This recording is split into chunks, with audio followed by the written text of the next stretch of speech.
moderator is going to be in Cooperall. We talked, Dan and I talked yesterday, and we decided that in the interest of time, we will not introduce the speakers at any length. You all have their biographies, I believe, in the package in front of you. If I'm wrong on that, please correct me. We thought we were writing the program. I did want to talk a little bit about procedure first, and what I'm going to do is to start with the gentleman on my left, on my right, Robert Clark, and we'll right down the line with Derek Revere, and then Jeff McKee, and Jason Strickland, and they're all going to talk about 15 to 18 minutes. I'm told that my job is to monitor that, so I will do my best in doing it. Then we will have questions and answers after that is over. We thought that would be the best way, so we could try to finish by 10:45. I think you're going to find this panel to be a very interesting panel, and if you look at the papers, they are excellent papers. I have read them. They do give different perspectives on the issue. And without any further ado, I'm just going to start off with the gentleman on my right, Dr. Robert Clark. One thing is interesting, 3 of our 4 speakers are not lawyers. I haven't been to many legal things, but that is taking place. I think that's interesting. It should be very informative.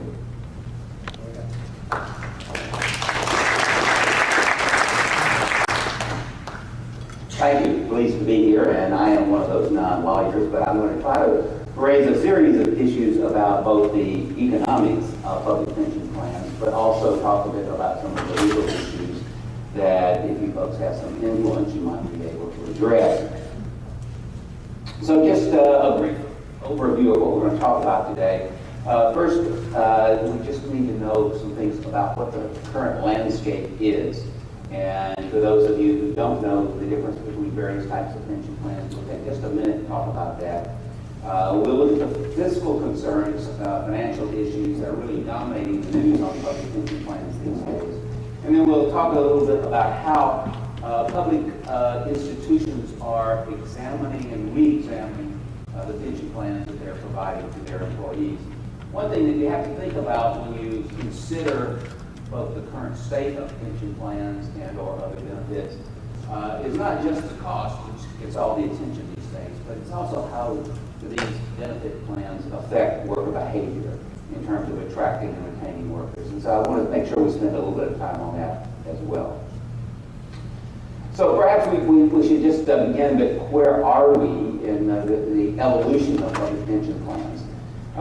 They're relatively new, actually. So we do the first statewide benefit plan for general state employees, generally accredited to Massachusetts in 1911. These plans evolved over the course of the 20th century, and the last state pension plan was established about 1967 in South Dakota. So now all states have a variety of pension plans, actually. In general, most states have a pension plan that covers all of their state employees except certain groups. Of course, the legislators have to have a separate plan to themselves, and you might think about that. But then judges often have a plan. Oftentimes, police officers of various types have separate statewide plans.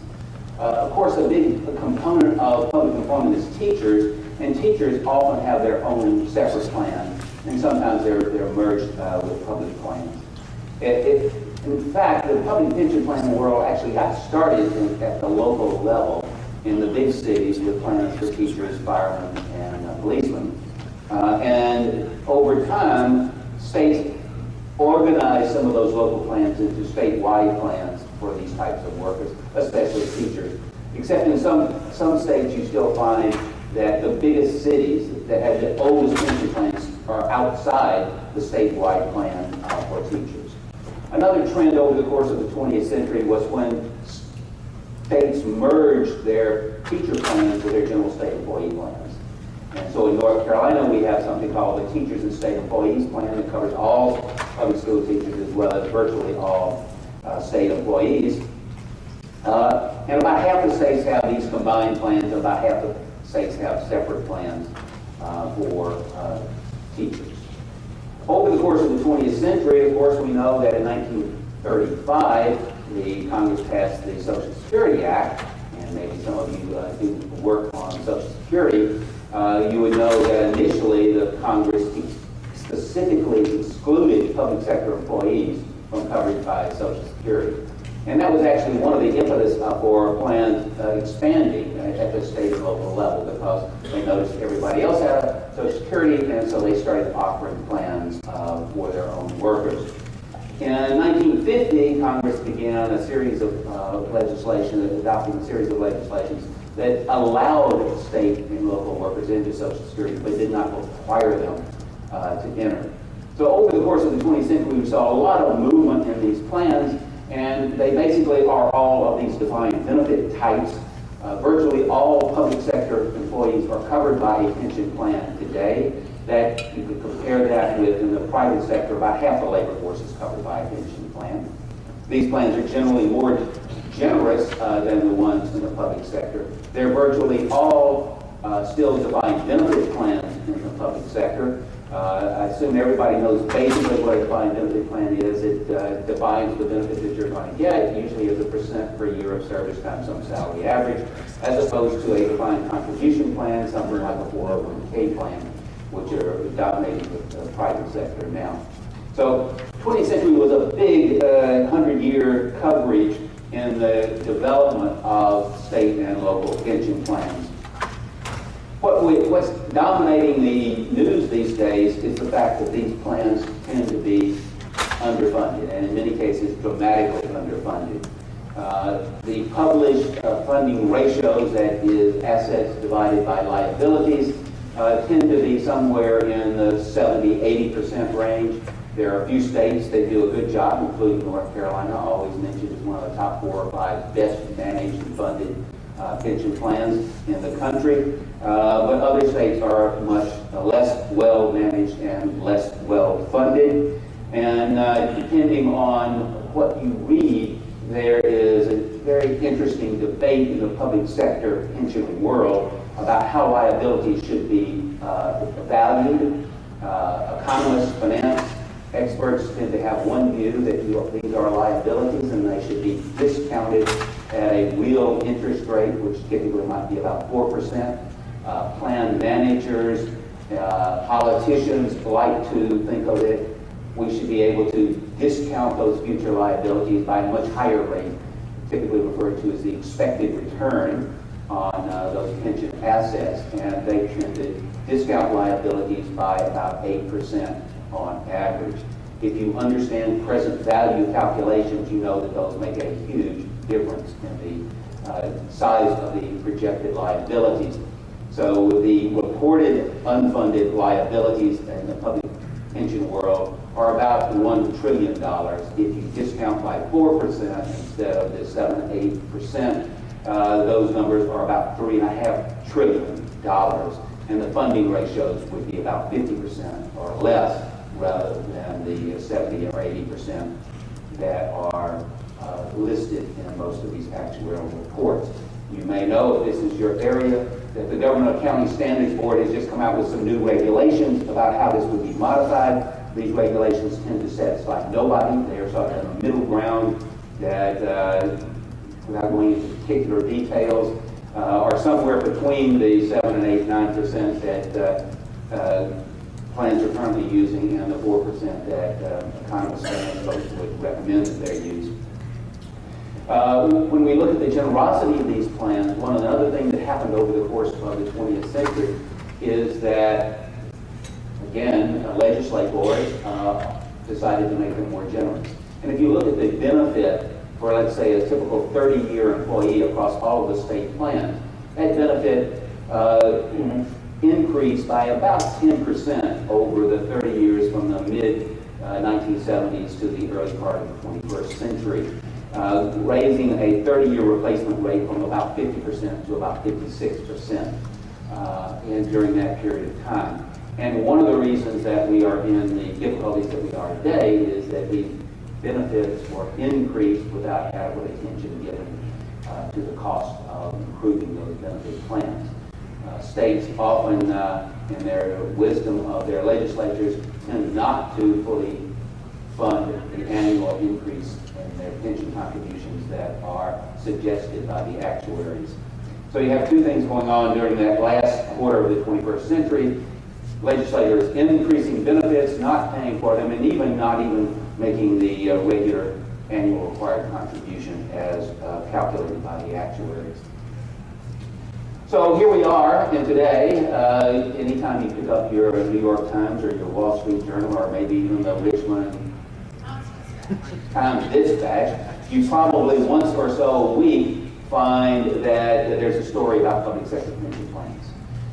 And the highlight basically is that these cost a lot of money. They're much more generous than in the private sector. They're underfunded. States are recognizing that they're likely to have to put more money into these. And there's a general idea across the country that the increased cost of the public sector pensions will restrict what state and local governments can do on other things.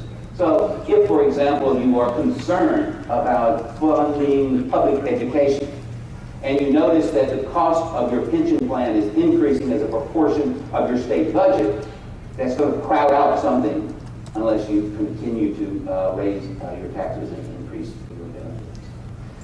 So across the country, state after state is looking at these plans and trying to make some modifications. First, many states, I would say virtually all states, are looking at the generosity of these benefits. And state after state has considered various modifications. They've set up statewide commissions to study how to modify pension plans. I chaired a commission in North Carolina to look at the state pension in North Carolina to see if we should be making some changes, even though it's one of the best managed, best funded plans in the country. I have a very forward-looking treasurer, state treasurer, who's the chief fiduciary officer of the pension plan. And her position was, this may have been the right pension plan for the last 50 years. Is it the right plan for the next 50 years? It's a very good way of looking at this. Other states are in a much worse position for trying to make these changes by looking at their current status. So what are they trying to do to reduce benefits? Across the country, you see lots of states increasing the normal retirement age for their pension plan, increasing the number of years to be vested in that pension plan, increasing the averaging period over which they calculate your final average salary to calculate your benefit, reducing COLAs. This is a hot issue right now, and there's some court cases in both Minnesota and Colorado that has said that it's all right for the state to reduce COLAs relative to what they had promised to provide before, and also increasing worker contributions. Now, from a legal perspective, those of you that are interested in public plans, a very interesting approach to these plans. For whatever reason, 30, 50 years ago, states introduced various pieces of legislation and it aligns into their constitutions to say basically that you couldn't reduce public pension benefits for workers.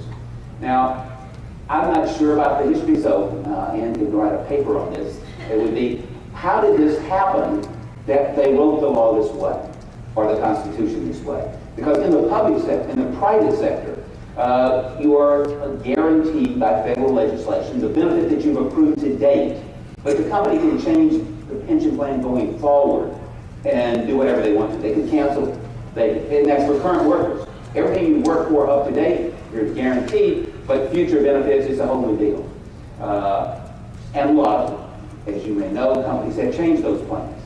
They've switched from defined benefit to defined contribution, they've reduced benefits, they've done a lot of things.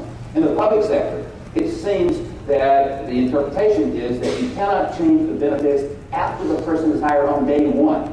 Now, this really makes no sense from an economic standpoint. It is basically saying, we guarantee you this one part of your compensation for the rest of your career. It won't be any less than this formula that we've given you today. But in fact, we don't guarantee you a job. We can fire you, we can lay you off. We don't guarantee you a wage increase. We don't guarantee you anything else but this one thing. It's very strange. And it prevents states and local governments from being able to make major changes that have really significant cost savings immediately. So if you're thinking about changing a pension plan and it's going to take effect only for new hires, it's really not going to have much effect on your costs for the next 30 years.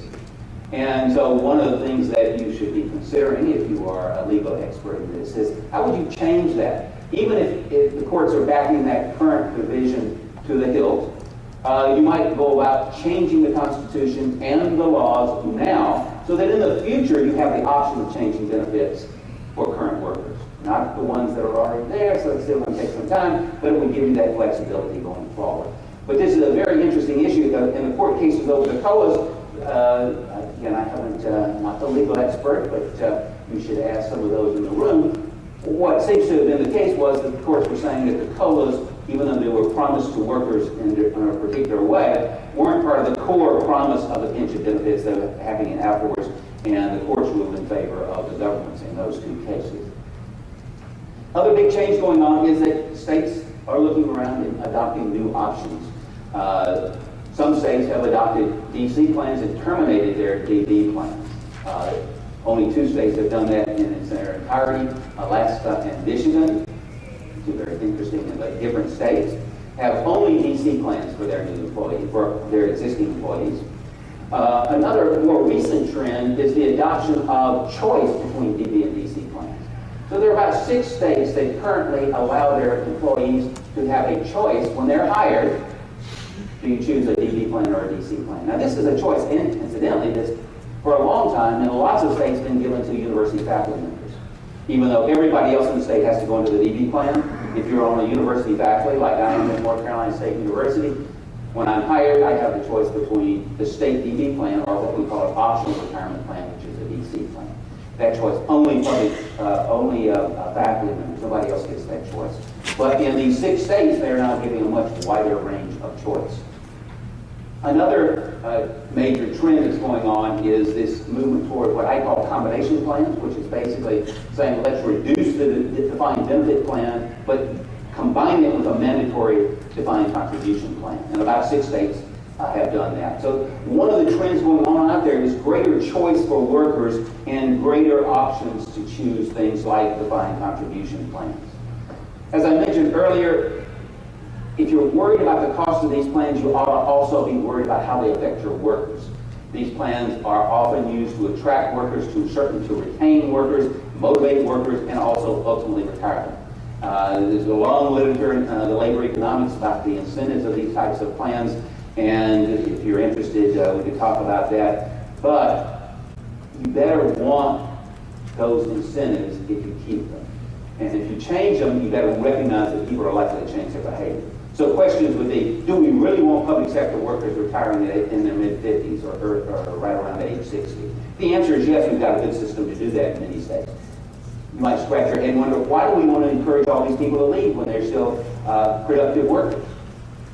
Another thing that you ought to think about in these plans is that they really treat short career workers very poorly. So people, when they talk about defined benefit plans, they tend not to talk about those effects. And if you think about, I don't know what it is in Virginia, but in many states, if you leave before you're vested, you get nothing. Even after you're vested, you tend to only get your own contributions back, and this is very strange.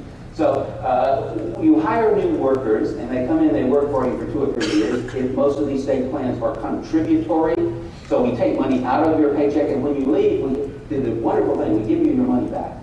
So we force you to give the state a no-interest loan during the period of time. Does that make much sense? Suppose you were working in Massachusetts. How many of you know that Massachusetts employees are not in Social Security? Oh, all those hands went up. Look at that. So it's very interesting. If you brought down, instead of President Obama today, suppose you had Senator Kerry today, and you said, do you support Social Security? Of course he'd say yes. How about for Massachusetts workers? Oh, he'd probably say no. Because Massachusetts has kept their employees out of Social Security because they think it's a bad deal for them. So if you work for Massachusetts, you're in the Massachusetts Public Pension Plan, 10-year vesting. You leave before 10 years, no Social Security, no pension. Is that a pretty good deal? So across all of these states, almost, with the exception of the ones that have gone to defined contribution plans, the young, short-term workers are treated pretty badly. Is that what we want? This Teach for America plan, right, that everybody's very excited about. You get smart kids, just graduated from college, they come and work for you for 2 or 3 years. Do you want those to teach in your schools? Well, you're asking them to give you a no-interest loan for 3 years during their time. Not a very good deal. Okay, so we're running out of time, so let me just make a couple quick more points. Retiree health insurance. If you read your newspaper, you see almost as many stories about retiree health insurance as you do pensions. From a legal standpoint, or those of you that have some influence in the legislature, it sort of boggles my mind that somebody is not looking at both pensions and retiree health plans. These tend to be, they both employee benefits, they both affect retirement, but they tend to be managed over here. They don't talk to each other. They have very different ways of management. Public pension plans, even though they're very poorly funded, retiree health plans are totally unfunded in almost every state. So the unfunded liabilities of health plans are approaching those of pension plans. Because things are happening in the world, supplemental pension plans are important to those of us across the country, in both the public and the private sector. As Social Security is likely to be changed, you can pick how you want to change it, it's more likely that benefits will be lower in the future, we'll pay more for it. States are going to respond to that. They're likely to reduce their benefits because of that, and that's going to make supplemental pension plans more important in the public sector. I'll be happy to talk about that. I've been doing some research there as well. Individual responsibility, whether you keep these DB plans or not, more and more workers are going to have more and more responsibility for their own retirement income as benefits are changing, and that really means, and the last point is, I think financial literacy is a very important issue. I've been doing research on that. Financial literacy in the workplace is a key to understanding how to save for retirement. We spend our lives at our jobs. Most of what we need to know about saving for retirement is related to our employee benefits. Financial literacy is a key, and we should be thinking about that throughout. So with that, let me put this last slide. If you're interested in anything about what I've been talking about, there's a special issue of the Journal of Pension Economics and Finance that contains about 10 papers from a conference that I organized last year. Lots of different aspects of pensions there. And then 2 recent books that I just published on retiree health and pensions will tell you everything I think about public pensions. Thank you very much. Well, with my thunder, I was going to say I was the only lawyer. So. Good morning. Morning. Public pensions obviously are under siege, and I've seen it firsthand in Illinois as the legal counsel for the Illinois Senate President. In 2010, the Illinois General Assembly decided to cut the benefits of future employees, and this most recent spring, the General Assembly was faced with significant effort by Illinois' business community to cut the benefits of current workers, and that effort failed. Pension benefits are under siege, I believe, for really 2 reasons. First, the 2008 stock market crash placed our nation's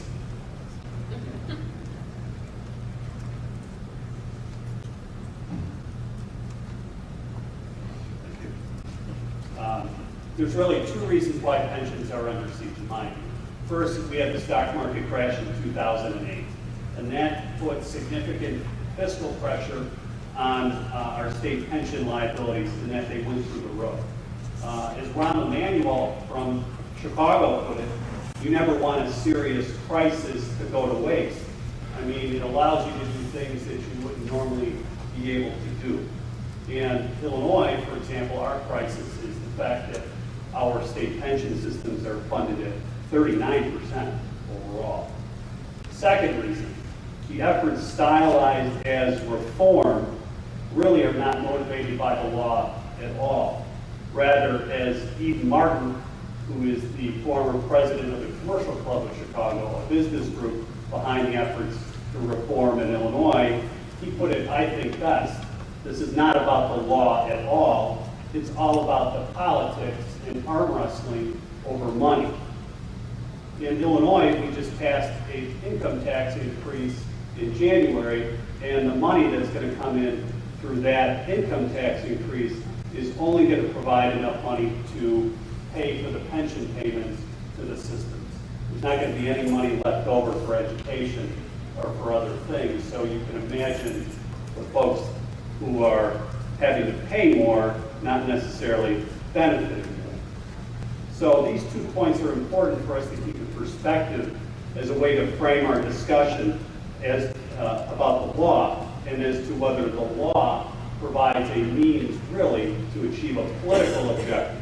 And that political objective is this: can we unilaterally cut pension benefits as a way for state legislatures to avoid the pain of tax increases, benefit cuts, or both? That's really what it's all about. In Illinois, the answer to that in terms of means to an end, the answer is no.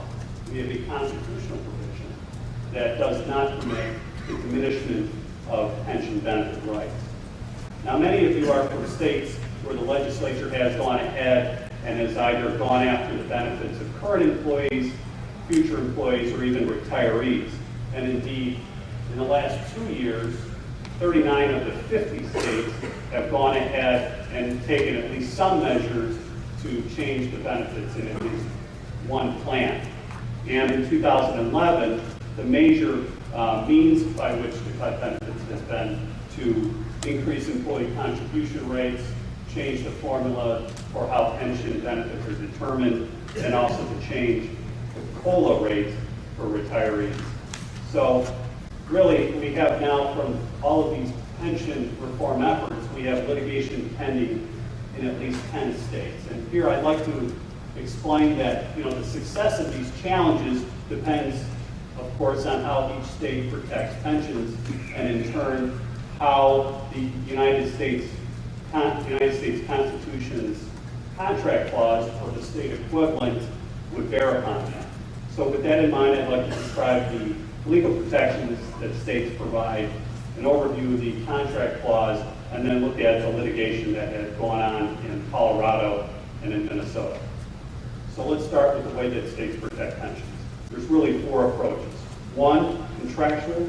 2, proprietary. 3, promissory estoppel. And 4, the gratuity approach. So generally, a public employee, if they're in a state that protects pensions through the contractual approach, they have greater protection than if you were in a state that treated them as a property interest or as gratuity. So the contract approach is the majority standard throughout the country. And it really stems from either a constitutional provision, a statutory provision, or court decisions. And so under this approach, a contract relationship is said to exist between the state as an employer and the public employee regarding the statutory provisions that grant the benefits. And some characterize this relationship really as an insurance contract between the state and the employee, or others have classified this as deferred employee compensation in order to get to sort of a contract relationship being established. So on the one end of the spectrum in terms of protection, under the contract approach, you have pensions being absolutely protected in Illinois and New York through constitutional provisions. These provisions protect the pensions that public servants have, the benefits that they have based upon the rights the pension plan in place when they join the system, as well as any future benefits that come about through service. These benefits cannot be reduced unilaterally by the legislature for any reason, but as a contract, they can be modified if there is mutual agreement to change it.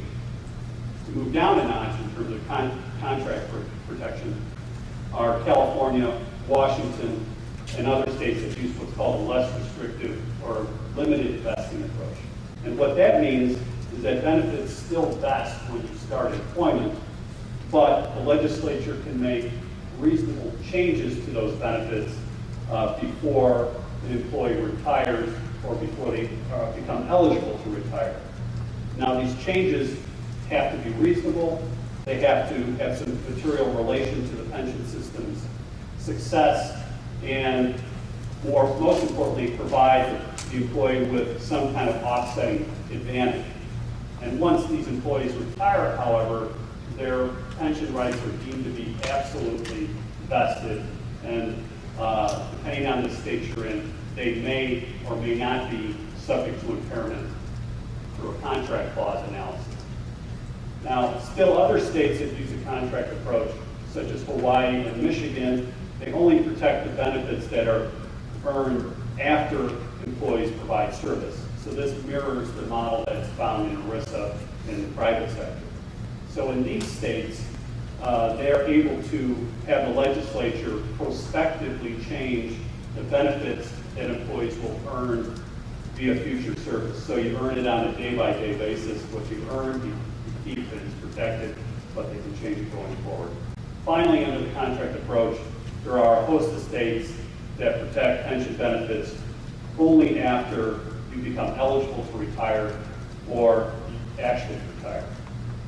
Prior to that point, the legislature can go ahead and modify or revoke the plan entirely. And again, depending on the state, the vested benefits may or may not be reduced under the contract clause. So in sum, you see there's a range of protection even within the contract approach to protecting benefits. The next approaches are the proprietary and promissory estoppel approaches. There are a handful of states that utilize either of these approaches.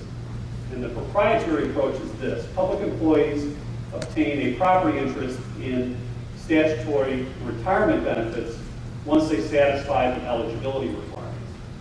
That interest, however, is protected merely from arbitrary legislative action under the Due Process Clause. So, in other words, the legislature can modify the pension benefits of public employees so long as there is a rational basis for doing so. Now, Minnesota stands out as one state that uses the promissory estoppel approach. And under that approach, public employees have a protected interest in a pension program that's, however, subject to reasonable unilateral changes by the legislature from time to time. Under this approach, what the focus is on is what's the reliance interest of the public employee in the specific pension benefit that's at issue based on the language in the statute. Under this approach, the legislature can cut benefits if doing so will protect the pension system's fiscal integrity or the benefit obligations impose an adverse impact on the state budget. In short, both the proprietary and promissory estoppel approaches provide little legal protection. Now, the final approach is called the gratuity approach, and this used to be the prevailing view throughout the country before the contract approach began to hold sway around the 1950s and thereafter. And really, the gratuity approach is this. It represents the notion that the government grants pension benefits to retirees or public employees as a gift, and that's a gift that the legislature, of course, can take away or change at any time, even if you retire. Now, today, there's only a few states, Arkansas, Indiana, Missouri, Montana, and Texas, that appear to still adhere to the gratuity approach through at least one type of plan that they still offer. So let's move on to the contract clause and how that fits into this. In Colorado and Minnesota, the litigation that has grabbed the headlines, the primary argument against the pension reform efforts has been that the changes made by the legislature violate the contract clause or its equivalent. So it's important to briefly look at the contract clause. Back in 1934, during the Great Depression, the Supreme Court held that a state may substantially impair private contracts so long as that impairment is reasonable and necessary to serve an important public purpose that the legislature has identified. In 1977, however, the Supreme Court clarified that state attempts to impair its own contracts, especially its financial obligations, are subject to greater scrutiny and very little deference because the state's self-interest is at stake. As the court bluntly put it, if the state could reduce its obligations whenever it wanted to spend money for what it regarded as an important public purpose, then the contract clause would provide really no benefit at all. Now, of course, before we can get to a contract clause violation, we have to have a contract. And long ago, the U.S. Supreme Court developed what's called the unmistakability doctrine as a means to discern whether state statutory provisions, like public pension plans, constitute contract obligations for contract clause purposes. Under this doctrine, a law does not create contractual or vested rights unless the statute clearly contains language to the contrary. As to be discussed, the state defendants in both Colorado and Minnesota rely heavily upon the unmistakability doctrine as a means by which to justify their pension reform legislation. They also claim that their reform efforts are reasonable and necessary to maintain the viability of the pension system, despite impairing pension benefit rights. So the lawsuits in Colorado, in Minnesota, in my opinion, I believe, best capture really this confluence of state law protection and raise the question of whether the law will facilitate or defeat reform efforts in light of the contract clause or unmistakability doctrine. Colorado's litigation really presents a showdown of whether the contract clause even applies. In 2010, Colorado passed comprehensive pension reform legislation, cutting the pension benefit rights for both current employees and retirees. And this legislation was a bipartisan success and received the support of public employee unions.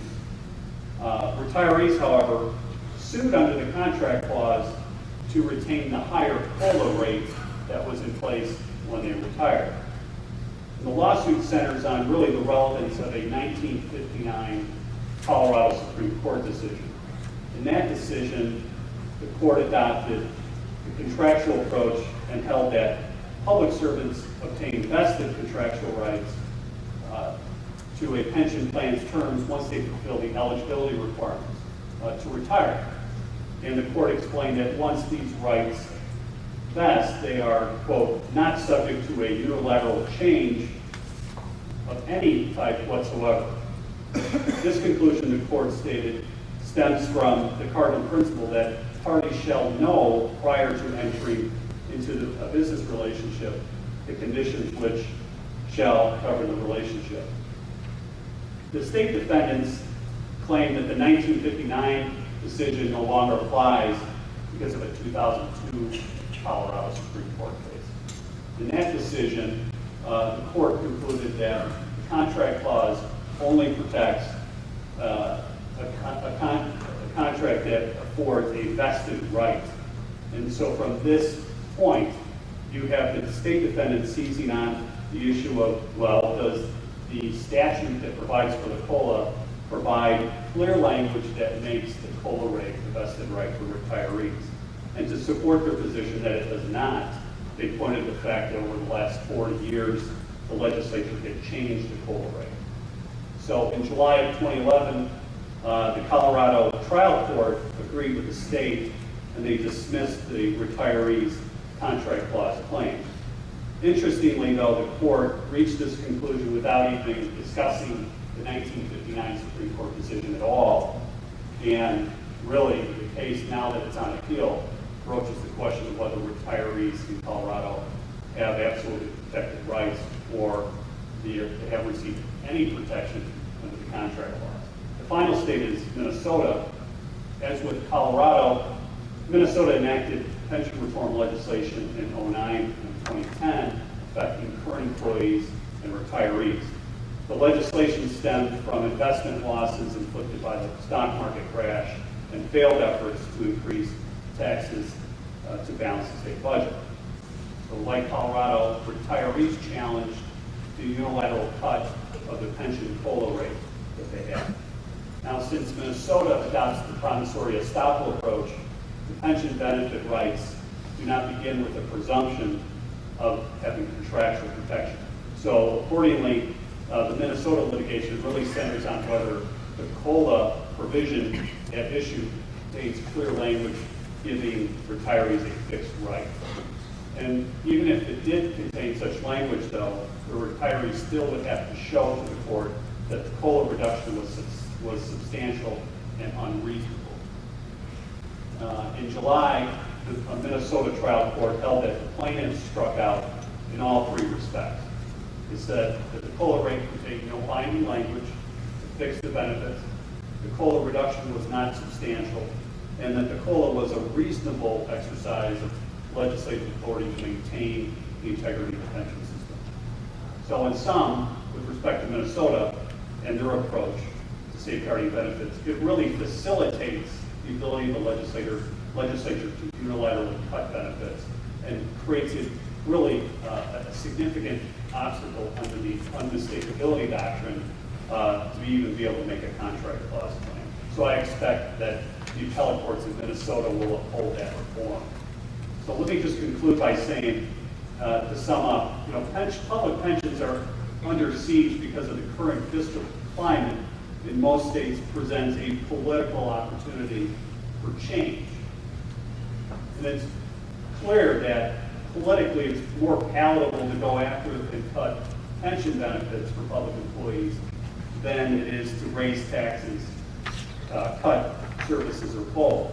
Although, for decades, in states that have been providing these services, they have to also be frank with public employees that for decades they have not been making full payments to their pension systems and have been using their pension systems, frankly, as a credit card by which to advance money for services without paying for it today. So to wrap up, success really depends upon the type of approach that the state has adopted, as I mentioned today. Thanks for your time. Good morning, everyone. I want to thank Ann for pulling this conference off. It's truly a heroic effort from what I understand here to get us all together here today. I'm going to speak about whether public employees are overpaid. This has been headlines now for the last year and a half in a variety of states with governors and a variety of political interests raising this question, and that public employees seem to be overpaid. A lot of this has focused on pensions and health benefits, but I'm going to look at total compensation and see if we can make some sense over how public employees are paid and whether they're overpaid. As you may recall, earlier this spring we saw over 100,000 people descend on the Capitol of Wisconsin in a debate over the budget repair bill, which in part sought to address employee benefits, but also significantly changed collective bargaining in the state of Wisconsin. In the first 7 months of 2011, we've seen 13 states significantly reform collective bargaining in ways that are consistent with the argument that public employees are overpaid. So why is it that we're having this debate? Primarily, if you haven't heard, since 2007, we've been in the worst economic financial crisis since the Great Depression. This has had profound effects on states and local governments in terms of their ability to raise money from their citizens, many of whom are out of work.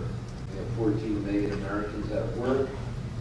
And that greatly reduces their ability to collect revenue, at the same time increasing the demand for social services. So if we look at state tax reductions, it amounts to $101 billion this year. State budget deficits that we just went through in July for fiscal year 2012 is about $103 billion. So states are having a fiscal crisis for a pretty obvious reason. Their tax revenue is down by $100 billion, and they've had to make cuts of $100 billion because most states have constitutional requirements to balance their budgets. Now, in a state like mine, in New Jersey, tax revenue declined by 15%, and that was driven by the loss of 400,000 jobs. It's pretty straightforward that we're looking at a revenue crisis. But what we've also seen is that government has come into considerable review, and as we can see, government employment peaked in the early in the mid-1970s and has kind of stabilized around 16% of the labor force. And most of that growth has occurred in local government. So what does government do? Well, 54% of us who work in the public sector provide education, K through university. That's what the public sector does. It provides education, it provides police, fire, public safety. Those are the main activities of the public sector. Now, if you want to look at the major econometric growth studies of the last 60 years, why did we have such high rates of economic growth in the United States? Well, it's because we improved our human capital stock. And that's largely attributed to education, including higher education. So the public sector has actually contributed greatly to productivity increase, and I think many of us as parents have spent an enormous amount of time with our children being very concerned about their education and making sure that the one thing they get is a decent education where they're going to hopefully one day go out and support themselves. Now, since this crisis has begun, we've seen local employment, which is really where the contractions have occurred, although they don't get the headlines that the battles at the state level get. But what we've seen is local employment decline by nearly 500,000 jobs right now. So this is local government employment. Total government employment has declined a little bit more, and that spike in the middle was the census. And we should have a monthly census to get people back to work. And so we see the states partly were bailed out for the first 2 years of this economic crisis because of the stimulus, but those monies have now disappeared in this budget. So we see 44 states in fiscal 2012 had serious budget problems that they needed to start thinking about how are we going to make reductions, because raising taxes, frankly, in this environment just didn't make a whole lot of sense. So one of the issues that came up, and a very popular theory that's out there, is well, let's look at public employees' pay. They look like they're overpaid, plus their unions contribute to these Democratic politicians who, when they get elected, are very generous in giving out big pay increases and enhancing their benefits. So to answer this question, I went about trying to get the appropriate data to compare public with private sector employees. I realized that a variety of studies have been done looking at wages, but the real issue here is compensation. It's total compensation. What does it cost to employ a worker? Not what form that compensation takes, but what is the actual cost of employing a worker? So, as you'll see, when we look at earnings, there's no more important characteristic that an employee has than their education level in terms of generating earnings. So, a bachelor's degree, someone with a bachelor's degree earns 84% more than somebody without a high school education in the United States, on average. Now, the other thing that stands out about the public sector is that compared to the private sector, 54% of public sector workers have at least a bachelor's degree. So they're much more educated than the 35% who have college degrees in the private sector. So we have a much more educated, so therefore we would expect to see higher pay in the public sector if the returns to education are in any way accurate. So this is using the current population survey data. I've now used 3 distinct data sets to kind of reproduce these results. We look at compensation in terms of wages and in terms of benefits. We'll see that on average, public sector employees earn lower wages than their private sector counterparts when we control for education.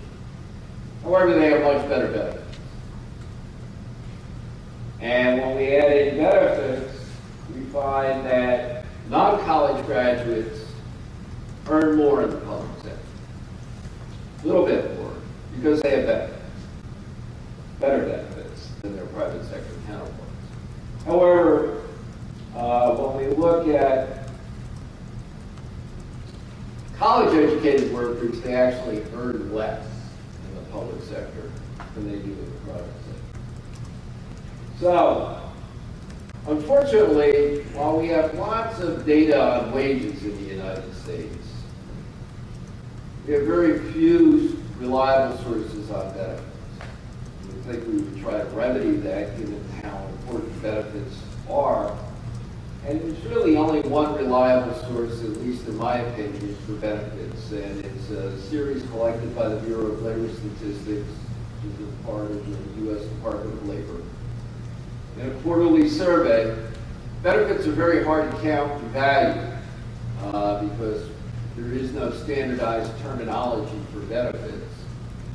And they actually have to send economists into the field to meet with employers to gather this data. So this is a very expensive survey to do. Mail surveys, phone surveys, internet surveys have all failed in terms of collecting reliable data. So when we look at benefits from the ECEC, the Employer Cost of Employee Compensation, there are two things that stand out about public employees compared to their private sector counterparts. One is they get much better retirement benefits than their private sector counterparts. And their retirement benefits come in the form much more likely to be a defined benefit plan than a defined contribution plan.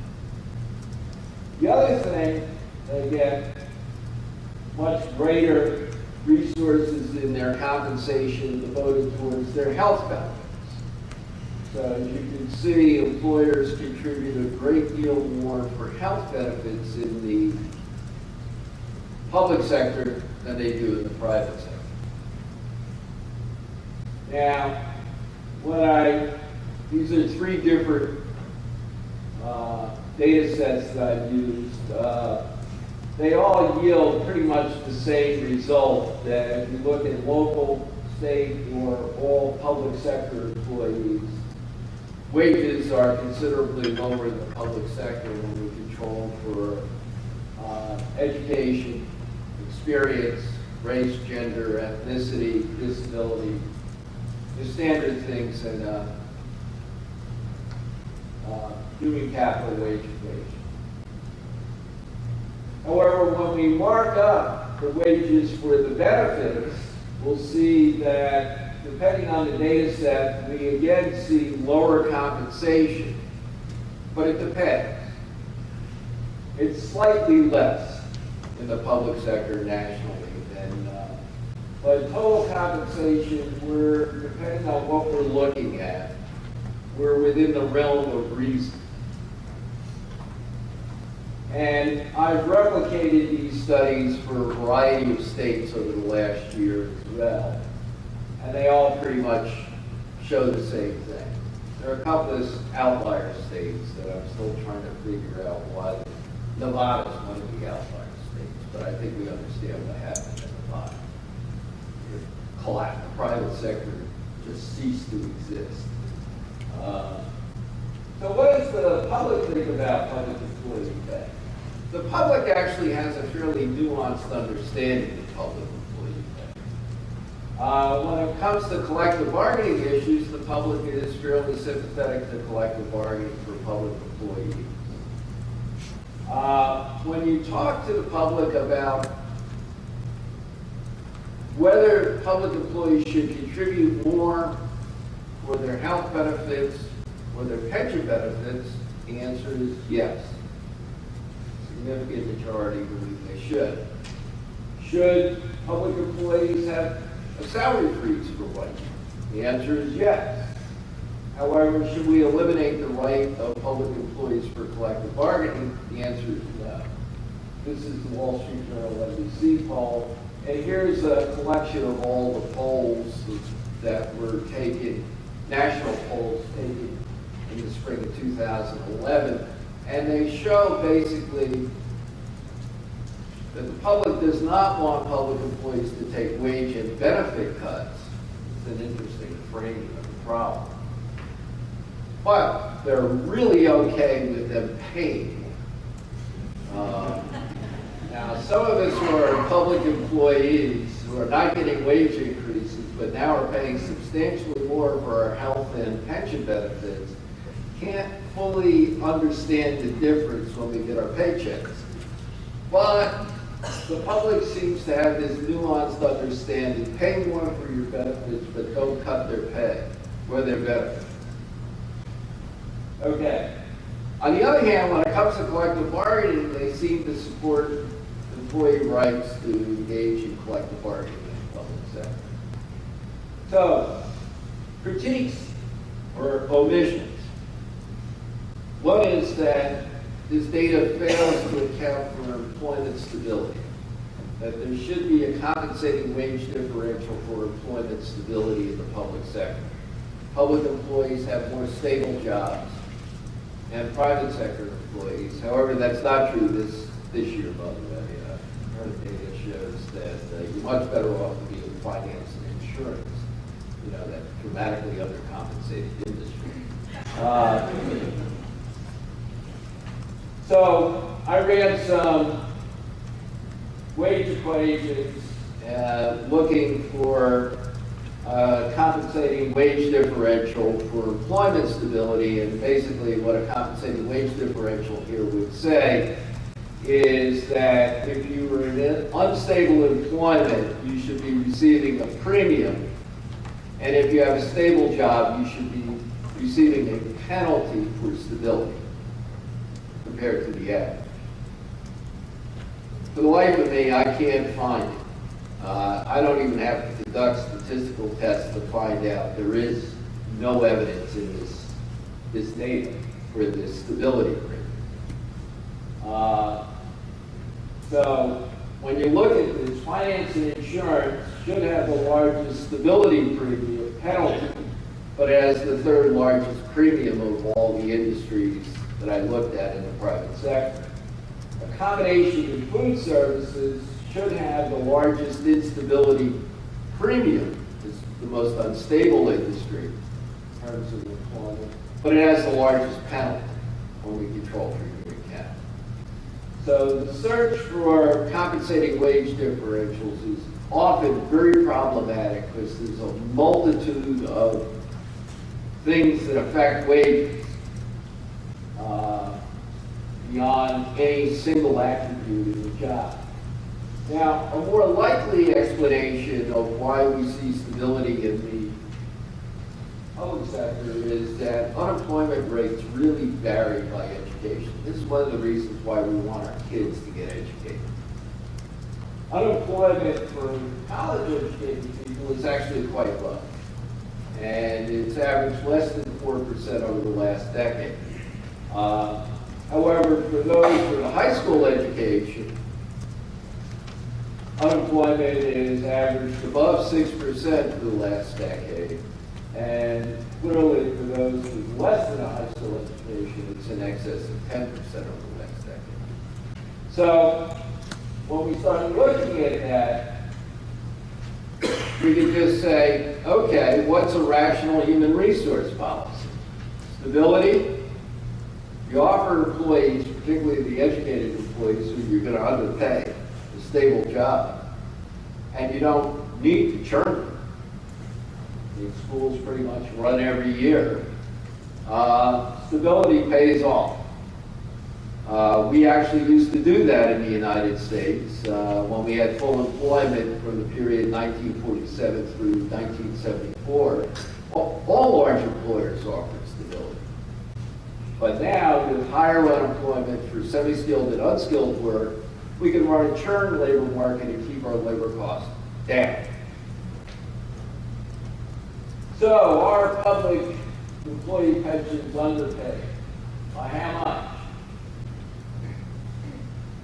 $3 billion. Well, here's the private sector. As you can see, the private sector has been abandoning the DB plan. By the way, as we abandoned the DB plan, we also abandoned savings in the United States because we're Americans. We're built to spend. Somebody has to make us save. DB plans was the way to get us to save. They didn't ask us, they just did it. If you give us the choice, and I talk to my students frequently, I'm sure many of you do, even if they build up their DC plan, as soon as they're out of work for a little while, the first thing they do is cash it in. So the shift to the DC plan world has a very serious risk attached to it, which means you're going to get to retirement and not have money. You're going to run out of money. So we've seen the $1 trillion gap, the $3 trillion gap. So there's a big debate going on around pensions. Pensions have been really come into focus over the last year, and it's a very interesting intersection between law and economics. Its legal issues are, as we've already heard, incredibly complicated when we start thinking about pensions and pension funds. So, how underfunded? Well, they were overfunded 10 years ago. They're underfunded today.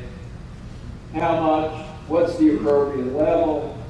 We can't even agree what fully funded means. The GAO came out with a pronouncement, 80% is fully funded in the public sector. Now you might say, I thought it would be 100%. I think 80% is fully funded because you don't want it to be 100% because as the politicians in Illinois or New Jersey demonstrated, when it's fully funded, they start thinking of it as their piggy bank that they can spend from or not make contributions to. So making sure they continue to contribute.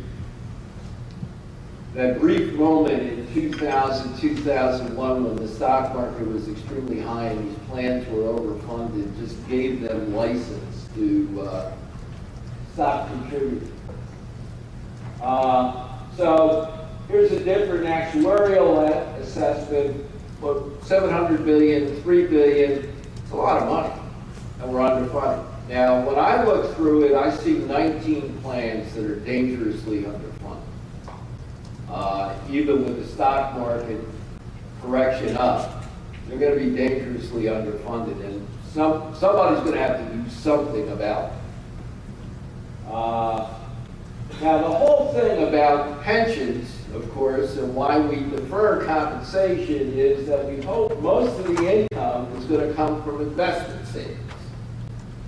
So the employer makes a contribution, the employee makes a contribution, but over the work life, most of the income for retirement will come from investment.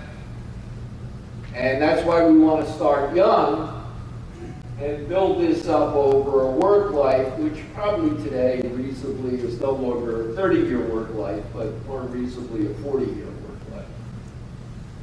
So let's look at the different ways of valuing pensions. And this is a debate between the actuaries and financial economists. Both of these are reasonable. GASB kind of, as we heard, split the baby. But in the financial economics literature, you say, okay, what you have to estimate risk from is the risk-free discount rate, which is usually a 10 or 30-year treasury. Well, I checked the other day, and the 10-year Treasury is earning 2%.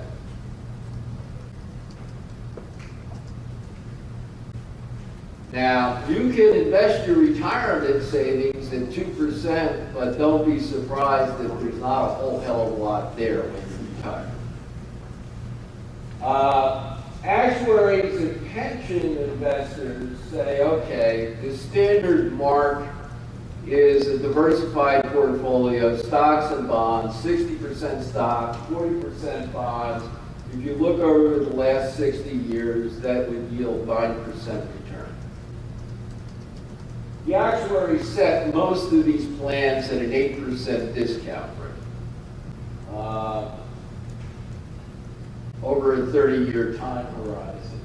Well, if we did future value calculations at 8% and at 2%, and you were contributing into a pension plan at $10,000 a year, and you were earning 2%, you would have in 40 years $604,200.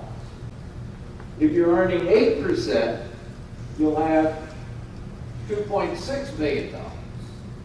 So in part, this debate is exactly this, the discount rate. What is the appropriate discount rate to assess whether these plans are adequately funded or not? Okay.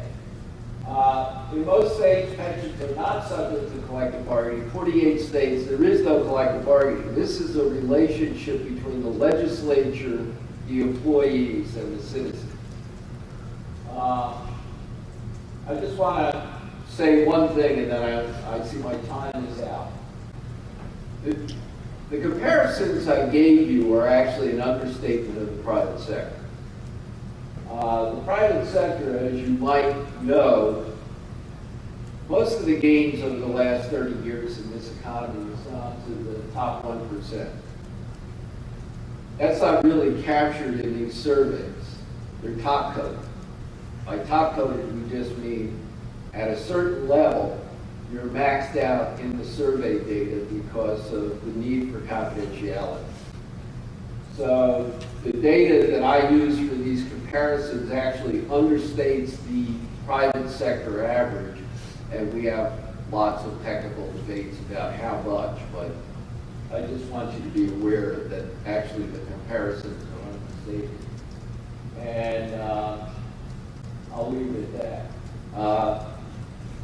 So basically, to sum up, based on even simple comparisons, but also on standard econometric techniques, public employees are not overpaid. That doesn't mean that there aren't problems with their compensation. I think we've already heard that there are clearly problems with pensions. Much more to my concern is health care and health insurance. It's not only a public sector problem, and I sit on a state commission that's looking at this, it's everyone's concern.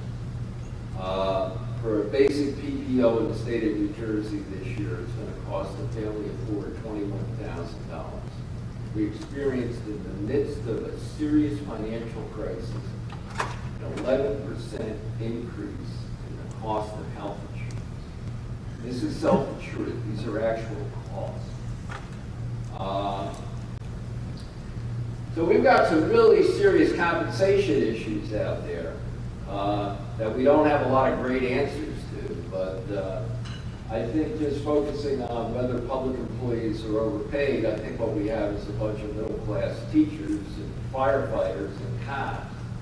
Seems to be a little, our anger and frustration seems to be a little bit off. So thank you very much. What I want to do, actually, is to get right into this, is rather than present a paper, I think what I'll do is just kind of structure my remarks around 4 or 5 issues in comparing public and private pay. So there you can have the title of my talk, which is comparing these different issues. And I think by doing it that way, that will help to highlight areas where Dr. Keefe and I agree and other areas where we would have some disagreement. So I actually want to start my first 2 points by talking about the federal situation. I know that probably most of you are interested in state and local, and I'll get to that in a minute, but the federal issue is also very interesting. And my number one point that I want to make here is that it's important whenever doing these comparisons to separate federal workers from state and local workers. Oftentimes that's not done, particularly by laymen who are coming into this issue. Bloggers, media folks sometimes will conflate the two, even sometimes getting to the point where you'll see someone in the media citing a paper like Dr. Keefe's, which focuses on state and local workers, as evidence concerning the issue of federal-private comparisons, which obviously is not appropriate. So why do we need to separate federal from state and local? Well, basically the general intuition about public sector compensation is that the wages are lower for public sector workers and the benefits are higher. And that is certainly generally true. We've seen that from Dr. Keefe's work. But that's not true at the federal level. The federal level is actually much less ambiguous, because at the state and local level, we have to sort of weigh this wage penalty against this benefit premium. At the federal level, we don't have to do that because both wages and benefits are higher in the federal government compared to comparably skilled private sector workers. Now, how do I know that? Well, actually, I know that from exactly the same kind of wage regression that Dr. Keefe was talking about, and the one that I've done as well, where we basically employ the human capital model, which basically says that people are going to be paid according to the skills they require.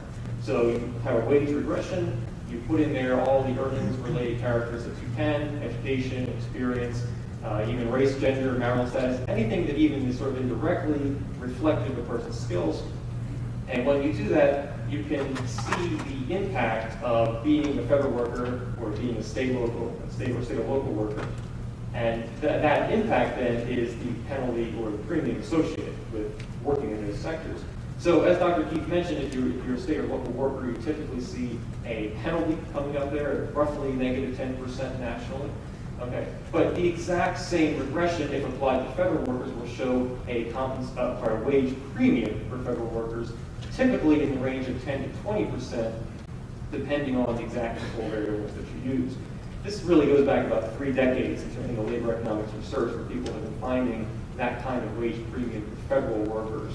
And in my own work, which I've done primarily with Andrew Biggs of AEI, we recently calculated about a 14% premium for federal workers.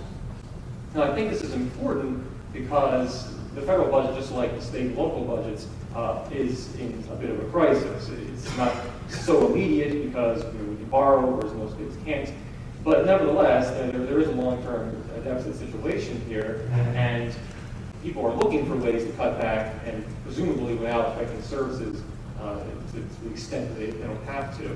I think that reducing federal compensation is one way of doing that, because the compensation premium is high enough that you can have substantial cutbacks, and federal workers will not, on average, have a very good alternative in the private sector that they would want to go to, therefore not severely affecting recruitment or retention. Now, this leads me to my second point, which is also about federal pay, and that is that in doing these kinds of public-private pay comparisons, it's really essential that we do person-to-person skill comparisons, not job-to-job comparisons. And the reason why I mention this is that the federal government actually does a wage analysis, a federal-private comparison every year. It's run by the Office of Personnel Management in conjunction with BLS and some other federal agencies. But they don't do these kinds of person-to-person comparisons. They do a version of a job-to-job comparison. It's kind of a complicated procedure, but essentially what they do is they take a big private sector survey of jobs. And what they do is sort of interview a person and find out what kind of responsibilities that person has, what he does on a regular basis, and they assign that job a GS level, general schedule level, which is the federal pay scale.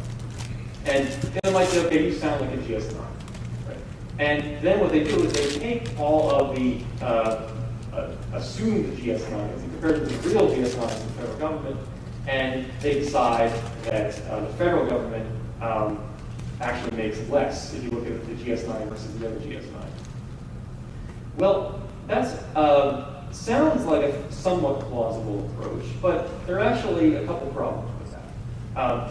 One is that if you're going to do a direct job-to-job comparison, you run into the problem of actually finding real private sector analogs for your comparison. What is the private sector equivalent of a CIA agent? It's not clear.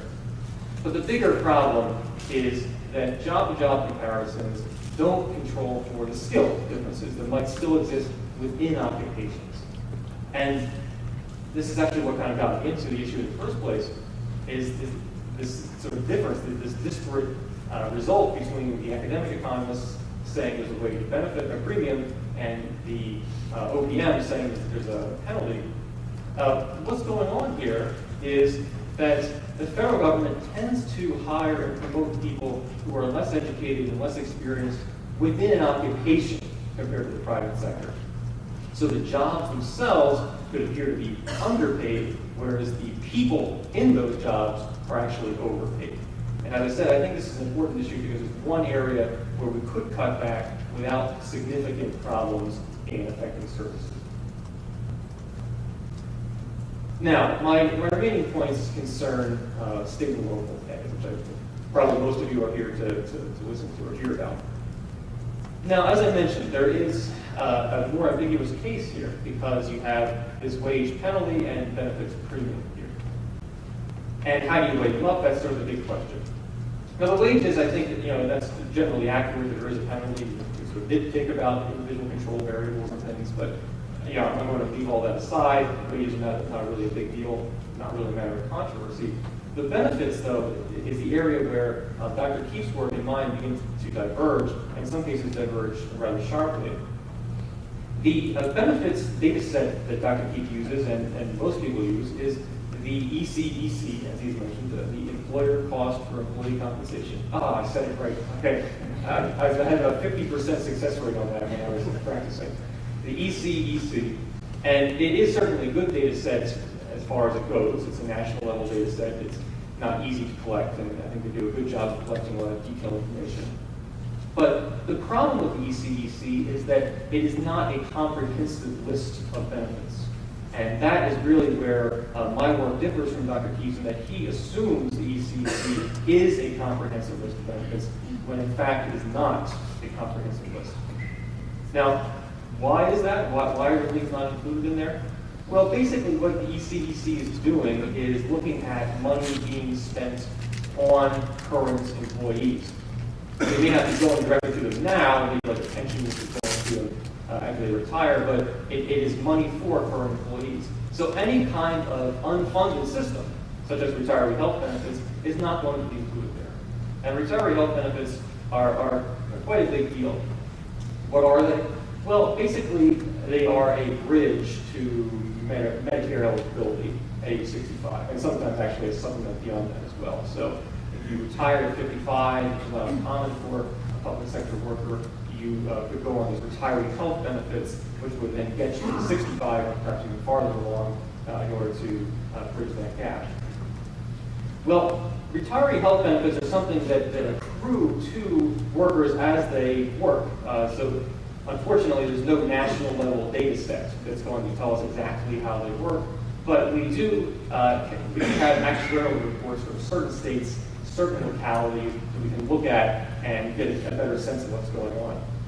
So California is the best example we have. We've both done work on the state, and as I said, the health benefit program there is not pre-funded, so they're not actually putting money aside. But nevertheless, it's a benefit that's being accrued. And after all, what are we trying to do here? We're trying to compare the actual compensation that public workers will receive, not merely what the state happens to be putting away today rather than tomorrow. Now, how much are retiree health benefits worth in California? Well, the California Department of Personnel Administration has looked into this question, fortunately.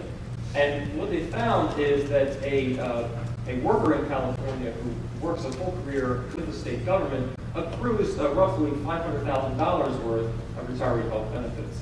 And this money, if you sort of convert it to the language of benefits that we usually use, which is percent of wages, 4% of compensation. But as a percent of wages, it's about 10% of wages being accrued every year by California public workers.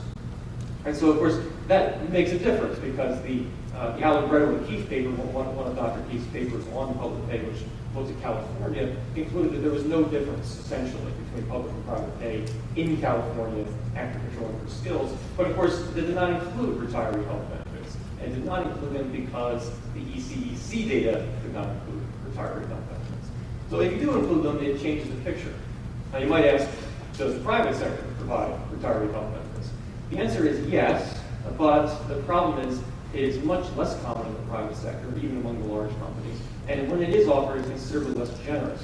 And therefore, although I can't give you a precise difference because there's no good data set that will tell me that, I can certainly say there's a non-trivial difference here between the retiree health benefits being given to public workers versus private. So that's my third point about retiree health benefits. My fourth point is about pensions. Now, pensions can be a difficult issue. We've heard today about the different sort of accounting procedures and all, and those matter for public-private comparisons. They really do matter. What we want to say, so the ideal thing, is that if two people are going to have exactly the same pension benefit, then we want to make sure we assign them exactly the same pension compensation. It makes no sense to say that two people are going to get the same benefit, yet somehow they're getting different pension compensation on an annual basis. Yet that's exactly what the Keefe papers say. That's exactly how that methodology works. Because the ECEC does not look at accruing pension benefits, it looks at what states are putting into their pension programs. And as we've heard today, what they put into those programs bears actually little resemblance to what people will actually get upon retirement. One reason for that, of course, is some of the money is going to fund unfunded liabilities, previous promises that have not been kept, therefore not going to current employees. But even if we sort of take that aside, the problem remains that states don't necessarily put into their programs the actuarially required amount necessary to grow to the proper amount. Just take a step back for a moment. As we've heard already, DB pensions, of course, do not function as the state putting aside $1 for every dollar it's going to owe. What it does is put aside a lesser amount and then hopes that it will grow into the correct amount later on, which is perfectly reasonable.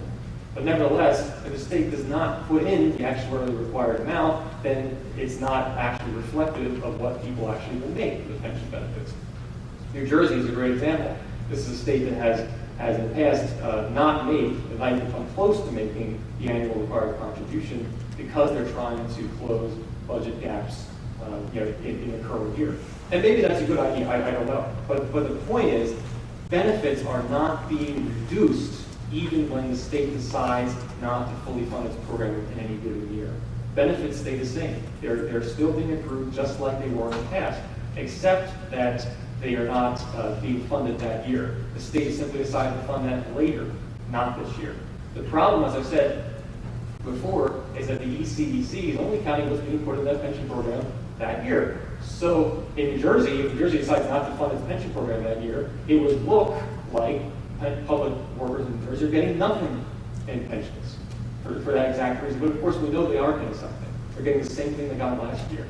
But it would look that way using the ECEC data. Finally, even if we sort of just put aside, whatever the state's actually doing, and actually look at the real benefits being accrued, it's called the normal cost of a pension. Even if we do that, we still have to worry about the discount rate that's being used, because different discount rates will lead to different amounts of money being put aside each year, even if the benefits are the same. I keep saying that, but I think it's important to make clear. So take two different workers, person A and person B, and let's say they are going to get exactly the same pension benefits when they retire. But let's say person A lives in a state where they assume 8% discount rate. Person B lives in a state where they assume 7% discount rate. Well, person A is going to look like he gets less money because the state that assumes 8% discount rate doesn't have to put as much money in every year as the state that assumes 7% discount rate. So we just look at what they're putting in that year, or even leaving that aside, just look at the normal cost without controlling for the actual discount rate being used, we have misleading results. We have people being assigned different pension compensation even when they're getting the same result. Now, there's a big debate, of course, about market valuation of these things.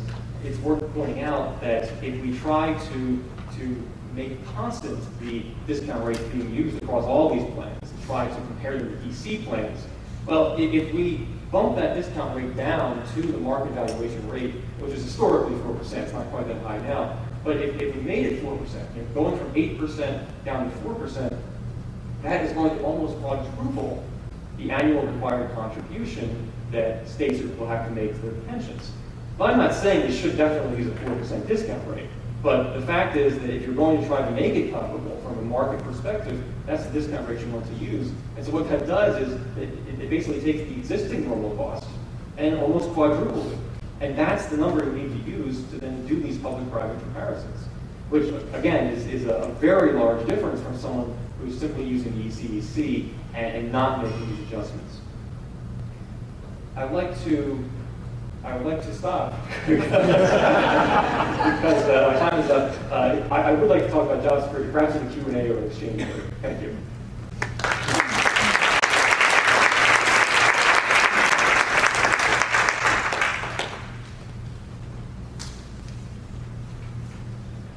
Well, we did manage to save some time for questions, and now you can ask any questions if you want to address them to the whole panel or to an individual member of the panel. Go right ahead.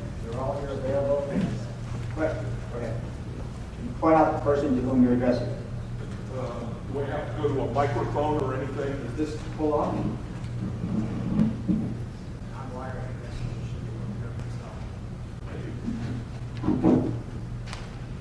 My name is Tom O'Connor. I live in Fairfax County in Northern Virginia. I'm retired from the Army, retired from the Washington Metro Transit Authority, and now I have successfully retired from retirement, having gone to work for the Bureau of Labor Statistics 2 weeks ago.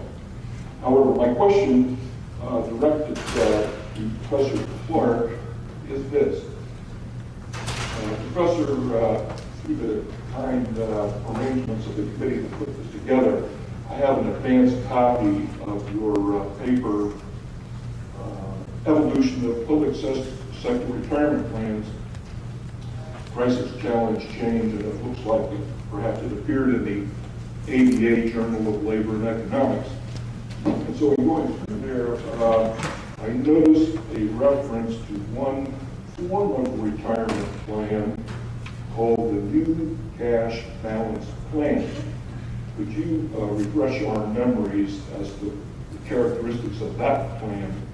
And is it of any significance in the study of pensions that we're discussing this morning?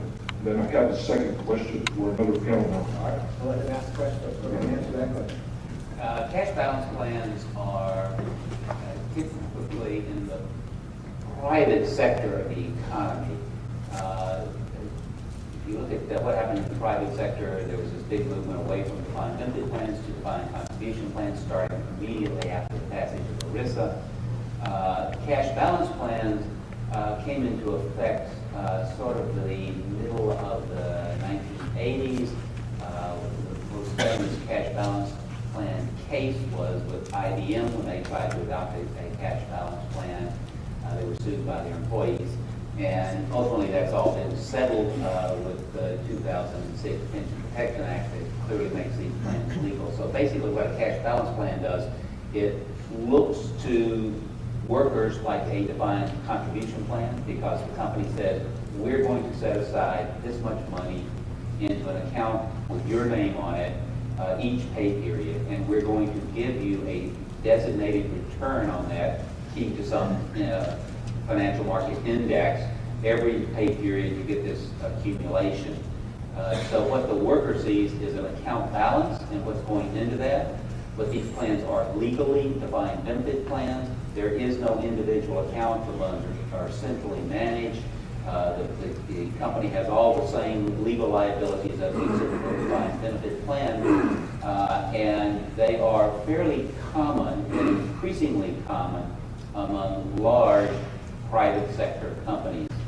So big companies haven't been going to defined contribution plans, but they have been going to cash balance plans. In the public sector, the only cash balance plan that I know of is in Nebraska. And that's the one plan that I know there. And I think some of the details may be in the paper there about that cash balance plan. But it's basically The employer is saying, we're putting this money into your account, you see it, the account balance grows because of the interest payments and the new contributions. When the worker leaves, that's the cash, that's the lump sum payment they could get, but because they are legally defined benefit plans, the plan has to have an annuity option in it. Do you have a second question? Yes, thank you, Professor. My second question is directed to Dr. Richwine, and that is this. In your comparison of public sector compensation versus private sector, I'd like to ask whether and to what extent profit sharing plans in the private sector get incorporated into the statistical mix for comparison purposes. If profit sharing is counted as a bonus, it would be part of supplemental pay, which is included in the current population survey wage data. To the extent that it is not, I would have to look into the extent to which the average private sector worker actually gets something like that. But I can't give you an exact answer. Any other questions out there?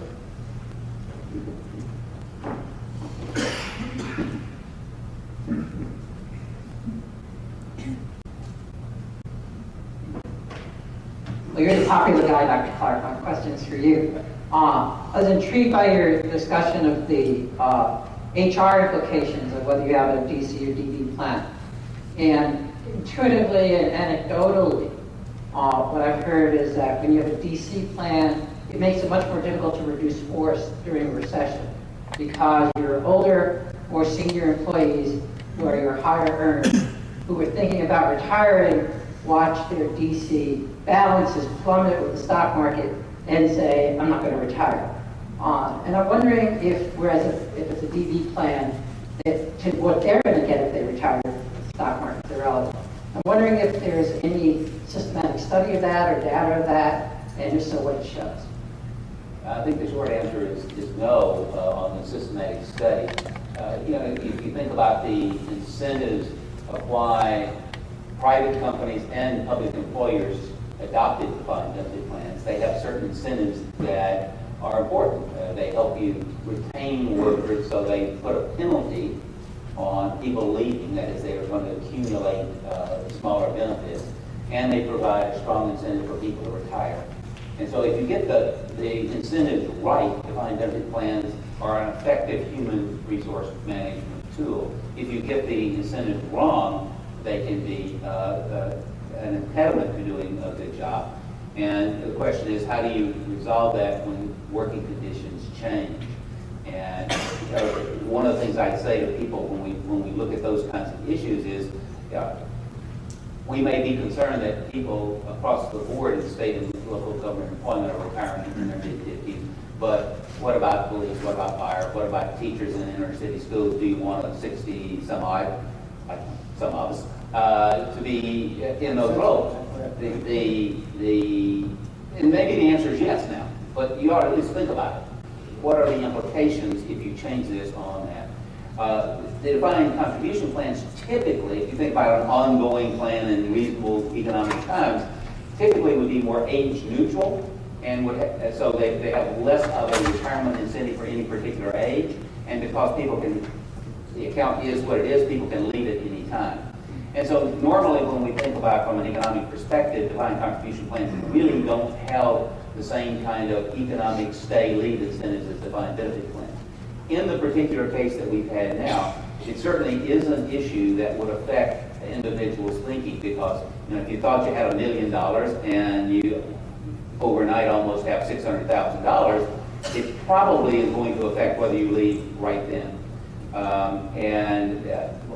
What we know is labor force participation rate of older workers has been going up, but that's been a longer trend really since 1985. So that's not direct evidence on that issue. The defined benefit plans, you're promised what you promised, and as long as the state government lives up to that promise and doesn't renege, then it shouldn't have, the recent economic conditions shouldn't have affected retirement decision. So your premise is right, but I don't have any systematic evidence on the magnitudes of that. Any other questions on that? Please bring the mic over.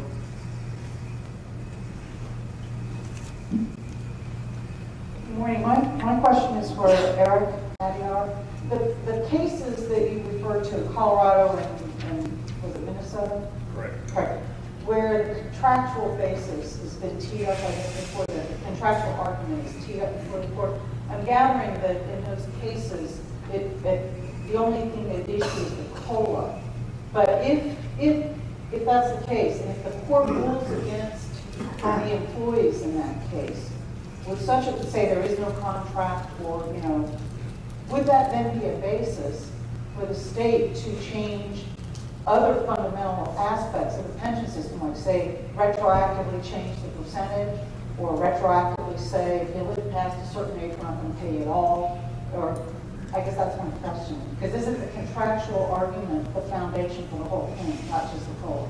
Sure. So speaking to Colorado and Minnesota, they did have comprehensive legislation on pensions, and these just happen to be the issues that were teed up for litigation, since it seemed like to be the easiest win for the plaintiffs to go after, for example, in Colorado, the COLA rate, because of the way the case law was set up in Colorado.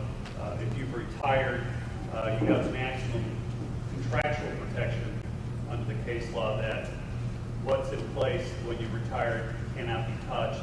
And so that really became the driving factor for the litigation, although they could do other things in Colorado in the reform legislation. But the premise is correct, that all the components, if you're under a contract approach, that are adversely changed should be subject to litigation and should be subject to a contract clause analysis. Minnesota, however, since they adopt a much weaker approach to protecting pensions, it really turns on what is the employee's reliance on that provision and what's the burden, if you will, on the state to have to meet its obligation. And so what Minnesota has basically done is they've fashioned an out for themselves if the burden is too much. So you have an easier win perhaps in a state like Colorado, but not so much if you're in Minnesota, Connecticut, Rhode Island, and some of these other states with much weaker protection. Good question. Okay, first of all, I'm not a public sector employee, but I'm here representing the Teamsters, while not in Virginia, but in other places they do have public sector employees. And so I'm kind of trying to understand a lot of this, but I'd like to maybe do some apple and oranges and you can tell me the difference.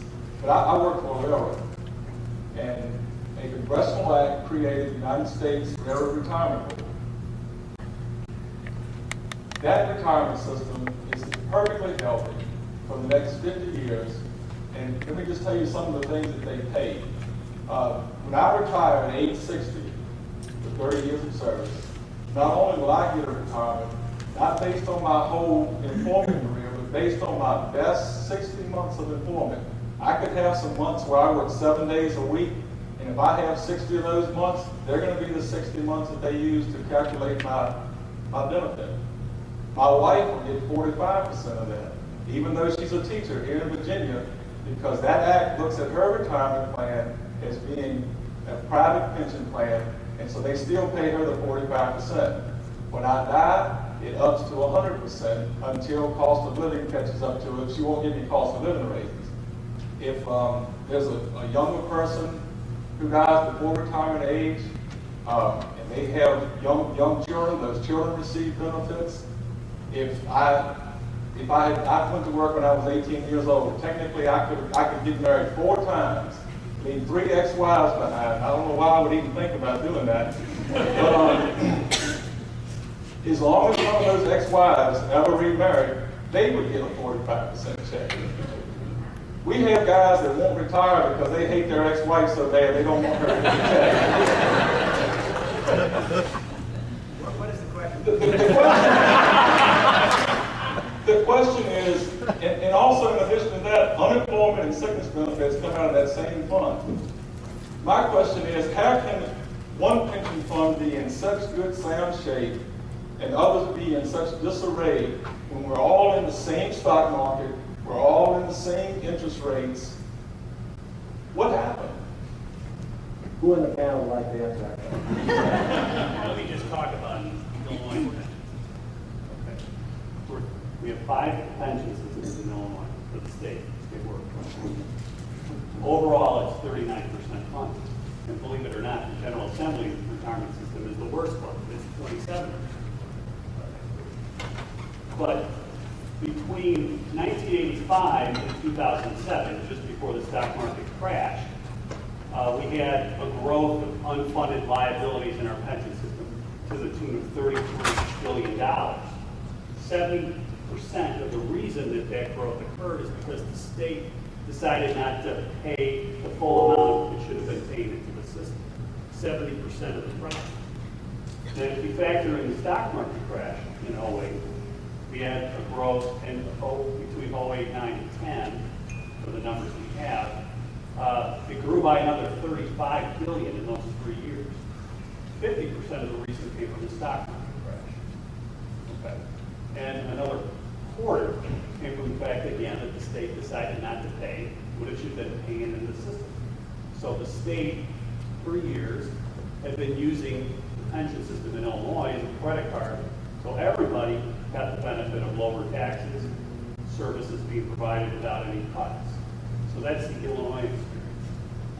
I can't speak to what has been the problem in some of these other states. Could have been a management issue. Could have been a failure to fund issue. I would imagine it's probably a combination of both. Any other panel members would like to address that? I don't know much about the railroad system specifically, but what you described is very similar to Social Security for the rest of the world. Certainly the 3 or 4 ex-wives is the same thing that Social Security provides. They provide a spouse benefit of 50%. And so you might say, comparing that to what Social Security does, you might say, well, Social Security is fine too.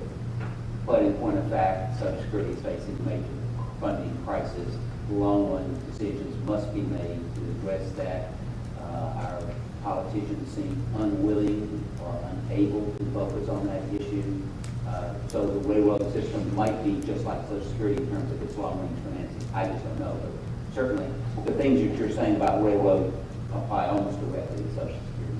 I know we have a schedule to keep. Let's try one more. One more question. We'll take one more question.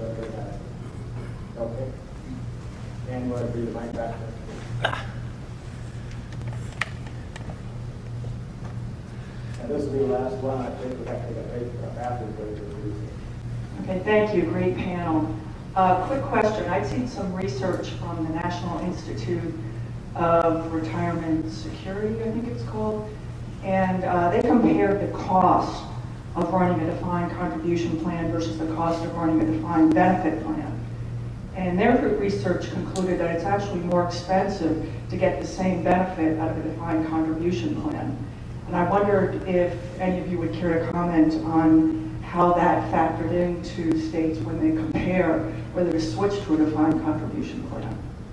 Well, first you need to look at the assumptions of a report like that, how they got there. I looked at a number of different reports like that, and oftentimes they make assumptions that guarantee the results that they are presenting. So I was just reading a paper recently, not this one, that said the same thing and cited that paper. And in it, they assumed that DC plans, you had to have 20% more because of the risk of longevity, you had to insure yourself for a long time. Well, basically that's saying that the accumulation of resources over the same work life with the same, so they assume that you have to get 20% more. Well, right away, they bias their results in that direction, that you have to have more that's going to cost more. And then they assume some things about rates of return and administrative costs, which on average could be true or not. But before you would believe a study like that, you should look at the assumptions in it. Having said that, if you're switching from a defined benefit plan to a defined contribution plan, you do incur some additional cost because of the defined contribution plan, you have to put the money in. That's what you're agreeing to. And the defined benefit plan, maybe you decide you don't put it in for this year. And I fully agree that, one of the main reasons that we have a funding crisis on the defined benefit plans now is that legislatures systematically do not put in what we would call the normal cost of the plan, much less the annual required contribution to the plan. So if you figure, okay, I can keep my DB plan not funded, well, yeah, it's going to cost more to stick with the DC plan.